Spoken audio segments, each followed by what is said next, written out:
मोदी या अमित शाह ये जानते हैं कि खेती कैसे होती है? क्या इनकी औलाद ने इन्होंने कभी खेती करी है?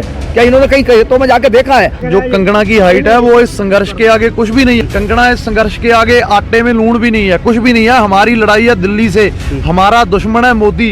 ये सब ड्रामाबाजी है, ये बीजेपी का सब ड्रामा है, ये डिक्टेटरशिप है, तानाशाही है। 2013 में हुआ था यहाँ, जो अन्ना हजारे ने करा, जो बीजेपी गई थी तो क्या माला झापने गई थी? जब तो सरकार और की थी तो फिर ये क्या जाते तो अच्छे हो जाते, ये भगत हो जाते। और हम लोग अगर किसी हमारे द्वारा कोई पार्टी वाला मिल जाएगा तो वो आतंकवादी हो जाता है। हम जब से पैदा हुए आज तक नीचे नहीं सोए, खेत में भी रहे तो ट्रैक्टर के ऊपर सोए या बुग्गी के ऊपर सोए, लेकिन अब हमें नीचा सोना पड़ रहा है नीचे। पर इस सरकार के कान पर जूं नहीं रखी, बड़ी मतलब निकम्मी सरकार, हमें सोचा नहीं था। लाइव टीवी, सच सबसे आगे। मैं लगातार पहले दिन से किसानों को कवर कर रहा हूँ, लेकिन मुझे तो किसान दिखे, लेकिन कुछ लोगों को किसान क्यों नहीं दिख रहे हैं? वो उनकी आंखें कमजोर हैं जिनको किसान नहीं दिख रही। ये किसान ही है ना, हमारे बुजुर्ग बैठे हैं, 80-80 साल उम्र है उनकी। ये नौजवान है, 14-14 साल के बच्चे आए हुए हैं। पता नहीं कौन वो लोग हैं जो कह रहे हैं कि ये किसान नहीं है, ये खालिस्तानी है, ये अतवादी है। ये सिर्फ उस मुद्दे से भड़काने के लिए ऐसी स्टेटमेंट है, ऐसे बयान दे रहे हैं और कुछ नहीं है। कुछ जैसा आप जैसे कुछ कलाकारों में जैसे कंगना रनावत है, ऐसे जो लोग हैं, लगातार जो विवाद चल रहा है उस पर क्या कहेंगे? अरे कंगना की हाइट है वो इस संघर्ष के आगे कुछ भी नहीं है। कंगना को इग्नोर करो। कंगना इस संघर्ष के आगे आटे में लूण भी नहीं है, कुछ भी नहीं है। हमारी लड़ाई है दिल्ली से, हमारा दुश्मन है मोदी। तो हम उसकी ओर फोकस कर रहे हैं, ना कि कंगना को दिलजीत ने जवाब दिया, बड़े अच्छे तरीके से दिया। अभी हम उसको हाईलाइट नहीं करेंगे कंगना करके। कंगना की क्या कहता है इस संघर्ष के आगे? आज 13-14 दिन हो गए यहाँ नीचे सो रहे हैं। हम जब से पैदा हुए आज तक नीचे नहीं सोए, खेत में भी रहे तो ट्रैक्टर के ऊपर सोए या बुग्गी के ऊपर सोए, लेकिन अब हमें नीचा सोना पड़ रहा है नीचे। पर इस सरकार के कान पर जूं नहीं रखी, बड़ी मतलब निकम्मी सरकार, हमें सोचा नहीं था। अच्छे दिन आ गए, ये अच्छे दिन आने थे कि हमें सड़कों पे भगा फिर रहा किसान, मारा, ये आ गए अच्छे दिन। ये कोई किसानी लहर नहीं रहेगी, ये लोक लहर, जन लहर बन गई है। ये एक विशाल एक लहर है जो आम सीधे तौर से भी खेतों से जुड़ा है, जो सीधे तौर से भी खेतों से जुड़ा है। वो हर एक इंसान की सिंपैथी किसानों के साथ है। तो ये जन सलाब है, ये अपना हक लेके घर को वापस जाएगी। लास्ट सवाल, कल क्या हो सकता है? कल होगा, क्योंकि हम पंजाबी हैं, हम चढ़ती कला का संकेत लेके चलते हैं। हमारे गुरुओं ने हमेशा अरदास करके आगे चलने को कहा है। तो हम कामना करते हैं कि कल हमारी जीत होगी, सरकार मान जाएगी हमारी मांगे। अगर नहीं मानेगी तो हम अगली रणनीति ऐसी बनाएंगे कि सरकार के और ऊपर प्रेशर डालेंगे, ताकि हम जीत के ये बिल रद्द करा के घर को जा सकें। मैं ये कहना चाहता हूँ, 2013 के उसमें अन्ना हजारे ने जब वो करा तो बीजेपी वाले गए तो क्या वहाँ माला झापने गए थे? और चलो हम तो कोई मंच नहीं लगा रहे, ना किसी पार्टी को बुला रहे हैं। अगर कोई आ रहा है हम उसका बहिष्कार कर रहे हैं। हम किसान लड़ रहे हैं। अगर किसान बन के कोई नेता आ रहा है तो हम उसका स्वागत करते हैं, और नेतागिरी में आता है तो उसका हम खुल के बहिष्कार करते हैं। आज भी देखा गया कुछ पार्टियों को भगाया गया। भाई हम क्या कहना चाहते हैं, नहीं, ये जो 2013 में हुआ था यहाँ, जो अन्ना हजारे ने करा, जो बीजेपी गई थी तो क्या माला झापने गई थी? जब तो सरकार और की थी तो फिर ये जाते तो अच्छे हो जाते, ये भगत हो जाते। और हम लोग अगर किसी हमारे द्वारा कोई पार्टी वाला मिल जाएगा तो वो आतंकवादी हो जाता है। जो जवान लगाए हैं हमारे सामने बैरिकेड पे, ये भी हमारे किसानों को बेटे हैं। जी बिल्कुल, ये हमें किसानों से, जवानों से लड़ाना चाहते हैं। अगर लड़ना है तो ये आए सामने। जी क्या कहना था? मैं ये कहना चाह रहा था, ये जो कहते हैं कि हमने किसान की आय दुगनी कर दी, किसान की आय दुगनी क्या कर दी? जो केसीसी होता था वो 3 साल के वो होती थी अवधि, आज इन्होंने 6 महीने की कर दी। और देखिए, गन्ने का पेमेंट जनवरी से नहीं दिया तो बताओ किसान कहाँ से बेटे की शादी कर ले, कहाँ से बेटियों की, कहाँ बच्चों को पढ़ा ले? जब देखो, ये ऐसी दिलदार कौम है, पहले उन पुलिस वालों को प्रसादा खिलाती है, उसके बाद वही पुलिस हमारे ऊपर लाठी चार्ज करती है। ये मैं अपील की पुलिस को कि हमारे बुजुर्गों के ऊपर लाठी चार्ज मत करे, नौजवानों के ऊपर अथरू गैस के गोले गिरे या लाठी मारे, हमारे बुजुर्गों के ऊपर मत गिरे, क्योंकि ये हमारा खजाना है बुजुर्ग। हमें इनसे सेध लेके आगे चलना है, हमें सीखना, इनकी सेध लेके आगे बढ़ना है संघर्ष में। इनकी जिंदगी का एक लंबा तजर्बा है। अगर वो लाठी चार्ज करेंगे तो हमारे नौजवान भी बिल्कुल तैयार पर तैयार हैं, कोई ऐसी बात नहीं है। जी बिल्कुल, ये स्थिति बिगड़ती जाएगी दिन पर दिन। किसान चिढ़ता जा रहा है, भूला ना जाने ये शाम को घर आ जाए। अब भी मान जाएंगे, इसमें अच्छाई है, किसान आराम से 5 मिनट में निकल जाएगा। हमें यहाँ क्या करना है? हम तो तारीख जो दे रहे हैं तो ये किसान को घबरा रहे हैं कि किसान घबरा के भाग जा। किसान भागने वाला नहीं है, तो 26 जनवरी तक इनके साथ परेड में शामिल होगा। वहाँ पे 50 ट्रैक्टर शामिल होंगे हमारे 26 जनवरी की परेड में। हमारे 50 ट्रैक्टर किसानों के शामिल होंगे, क्योंकि हम देश के जवान भी हैं। और देश के किसान भी है। हम जवान हैं इसलिए हमको तो हक है ही, लेकिन हमारे किसान से हम पैदा हैं तो हम 50 ट्रैक्टर भी इसमें देंगे जी। इस देश को दिखाएंगे कि क्या हो रहा है। पूरा वर्ल्ड देख रहा है कि हिंदुस्तान में मोदी जी क्या कर रहे हैं। जो पीटन बिकता था 4500, उसको 1500 में दिलवा रहे। मक्का का भाव 2400 था, उसे 800 में दिलवा रहे। कहाँ तुम्हारी दुगनी आए है? तो हम क्या चूतिया है? अरे मोदी जी अभी भी सुधर जाओ। चलेगा नहीं ये, हम चैलेंज से कहते हैं नहीं चलेगा। तुम्हारी झूठापन 15 लाख किसके खाते में तुम दिलवा दिए?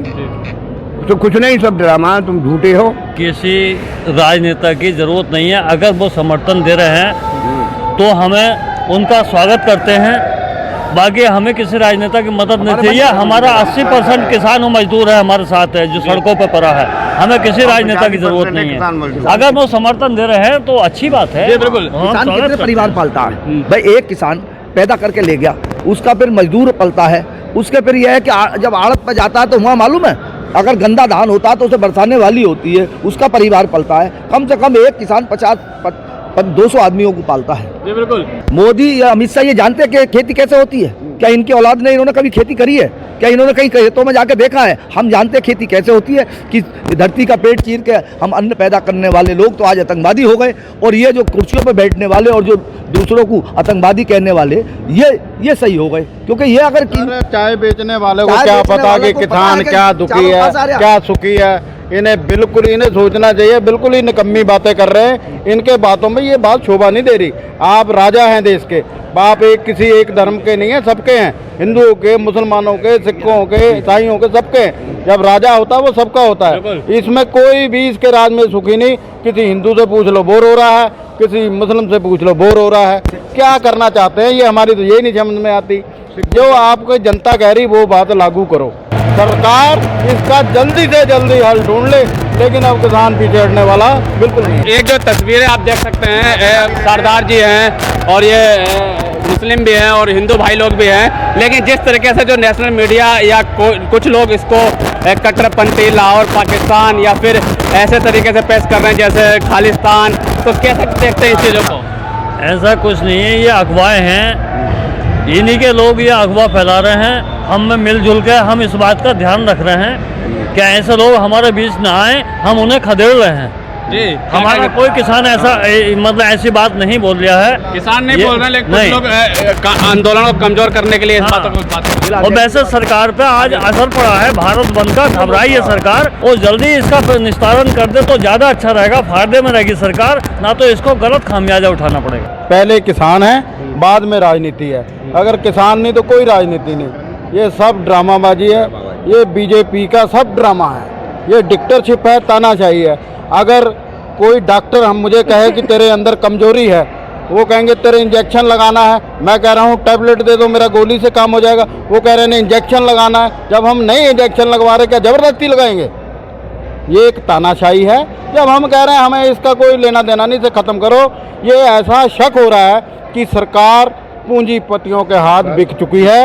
ये कहीं ना कहीं कोई मुझे शंका है कि ये बिकी है, नहीं तो इतना हमें परेशान करने की क्या जरूरत है? जो 13 दिन इस बॉर्डर पे हमें हो गए जी। दिन रात। मैं किरण सिंह फौजी, राष्ट्रीय उपाध्यक्ष भारतीय किसान यूनियन टिकैत जी। भाई जो ये बंद था, जन जन में इस पर आक्रोश था, समझने वाली बात है। और इसमें जो सरकार ने जो किया तो उसकी मूर्खता थी। किसान आ रहा था, उसकी बात सुनते। इन्होंने इस आंदोलन को आगे बढ़ाया, बंद भी इनकी गलतियों से हुआ जी। और ये जो इन्होंने 3 कानून बनाए, इनकी मांग हम कर रहे थे कि इसको रद्द करो, क्योंकि इसमें किसान के कोई प्रतिनिधि बुलाए नहीं। कोरोना का समय था, चूतिया बना करके ये अपनी राजनीति जो यहाँ के पूंजीवादी हैं उनको सह देते हुए ये करना चाहते थे। उनके जो इरादे थे उनको हमने फेल कर दिया। यही एक देशवादी हैं। बाकी सबसे बड़े आतंकवादी तो यही हैं, यही है। इन्होंने हमें बेवकूफ़ बना दिया। इनसे बड़ा कौन आतंकवादी है? हम धक्के खाते फिर रहे हैं। ये सरकार जब अध्यादेश लाई तो हमारे किसान यूनियन के प्रवक्ताओं को, नेताओं को बुलाया होता। ये चोर रास्ते से ये ऐसा कानून क्यों लेकर आती है जो किसी को खबर नहीं होती है, आप बाद में कर रही है, बाद में सलाह कर रही है, मीटिंगें ले रही है। पहले बुला लिया होता तो ये नौबत नहीं आती। ये चोर रास्ते से नीयत अच्छी नहीं है सरकार की। जी क्या कह रहा था? हाँ, इसमें इनकी नीयत में खोट था और ये खोट नीयत वाला कामयाब नहीं होता है। किसानों ने विरोध किया है, बंद भी कामयाब रहा। जो मीडिया का जो रोल है, एक चौथा स्तंभ होता है मीडिया लोकतंत्र का, लेकिन जिस तरीके से आज उसका स्वरूप बदलता हुआ नज़र आ रहा है, उस पर क्या कहेंगे? भैया ये मीडिया भी सब बिका हुआ है। ये मीडिया मोदी का है, सब कुछ है। ये देखा नहीं था कैसे ड्रामा कर रहा था। ऐसे बम्बे के वो जो फिल्मी कलाकार हैं, सलमान खान, जहाँ वो बड़े बड़े एक्टर हैं, वो भी नहीं ऐसे करते। 10 मिनट में हंसते हैं, 10 मिनट में रोते हैं। क्या करते हैं इनसे? कोई पाकिस्तान से आए हैं हम, कोई चाइना से आए हैं, उनसे लड़ो, उनसे करो जिदबाजी। वहाँ कहीं कुछ होता नहीं तुमसे, हैं? हर तुम्हारा 10 दिन बाद कोई ना कोई फौजी लुढ़क जाता है, वहाँ तुम्हारे फौजी मर रहे हैं, पर तुम अपने किसान को ही मार रहे हो। अरे घर में घर की लड़ाई। इसको गलत शब्द का प्रयोग ना करो, ऐसा मत कहो, ये ऐसा नहीं है। हमारे बुजुर्गों ने बहुत शहादत दी है। हमारे बुजुर्ग फौजी थे, फौज में लड़े हैं, तब देश आज़ाद हुआ। अब हम तो अच्छे दिन के और 15 लाख के चक्कर में फंस गए। तभी इन्होंने आधी रात को वो करेंसी बदल दी, तो हमें हम इकट्ठा पैसा जमा कर बैठे, तो हमें भैया कभी 1000 मिल गए, कभी 2000। कोई सीधा काम नहीं करा।